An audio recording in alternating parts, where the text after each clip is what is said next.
ನಮ್ಮ ಜೀವನದಲ್ಲಿ ನಾವು ಮಾಡಿದಂತಹ ಕೆಟ್ಟ ಕರ್ಮಗಳು ನಮ್ಮನ್ನ ಕಾಡುತ್ತೆ ಅನ್ನೋದು ಎಷ್ಟು ಸತ್ಯನೋ, ಒಳ್ಳೆ ಕರ್ಮಗಳು ನಮ್ಮನ್ನು ಅಥವಾ ನಮ್ಮ ಮಕ್ಕಳನ್ನು ಕಾಯುತ್ತೆ ಅನ್ನೋದು ಕೂಡ ಅಷ್ಟೇ ಸತ್ಯ. ಒಬ್ಬ ಆಟೋ ಡ್ರೈವರು ಒಬ್ಬ ಗರ್ಭಿಣಿ ಹೆಂಗಸನ್ನ ಕರ್ಕೊಂಡು ಆಸ್ಪತ್ರೆಗೆ ಬಿಡ್ತಿರ್ತಾರೆ. ಸೊ ಆಸ್ಪತ್ರೆ ಹತ್ತತ್ರ ಹೋದಾಗ ಜೋರಾಗಿ ಮಳೆ ಸುರಿಯುತ್ತಂತೆ. ಅವ್ರು ಇನ್ನು ಆಸ್ಪತ್ರೆ ಹತ್ರ ಇಳಿದಾಗ ಆಟೋ ಡ್ರೈವರು ಒಂದು ಕೊಡೆಯನ್ನ ಕೊಟ್ಟು, ಛತ್ರಿಯನ್ನ ಕೊಟ್ಟು ಹೆಂಗಸಿಗೆ, ತಗೊಳ್ಳಮ್ಮ ಈ ಛತ್ರಿ ತಗೊಂಡು ಹೋಗಿ ಆಸ್ಪತ್ರೆಗೆ ಅಂತ ಹೇಳ್ತಾರೆ. ಆಗ ಹೆಣ್ಮಗಳು ಹೇಳ್ತಾರಂತೆ, ಅಲ್ಲ ನಮಗೆ ನಿಮ್ ಪರಿಚಯನೇ ಇಲ್ಲ, ಈ ಛತ್ರಿನ ನಿಮ್ಗೆ ಹೆಂಗ್ ವಾಪಸ್ ಕೊಡ್ಲಿ, ನಾನು ಬೇಡ ಅಂತ. ಆಟೋ ಡ್ರೈವರ್ ಹೇಳ್ತಾರಂತೆ, ತಲೆ ಕೆಡ್ಸ್ಕೊಬೇಡಿಮ್ಮ, ಯಾರಿಗೆ ಇದರ ತುಂಬಾ ಅವಶ್ಯಕತೆ ಇರುತ್ತೋ ಅವ್ರಿಗೆ ಕೊಟ್ಬಿಡಿ ನೀವು ಅಂತ. ಸರಿ ಅಂತ ಹೆಣ್ಮಗಳು ಆ ಛತ್ರಿ ಇಟ್ಕೊಂಡು ಆಸ್ಪತ್ರೆ ತನಕ ಹೋಗ್ತಾರೆ. ಆಸ್ಪತ್ರೆ ಅವ್ರು ಎಂಟರ್ ಆದ ಹಾಗೆ ಅಲ್ಲೊಬ್ರು ಅಜ್ಜ ನಿಂತಿರ್ತಾರೆ.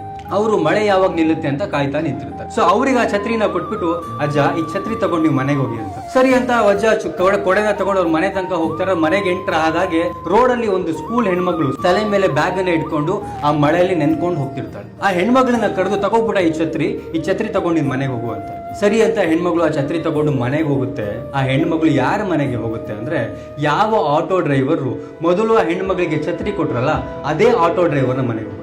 ಬಿಕಾಸ್ ಆ ಹೆಣ್ಮಗಳು ಆಟೋ ಡ್ರೈವರ್ನ ಮಗಳಾಗಿರ್ತಾಳೆ.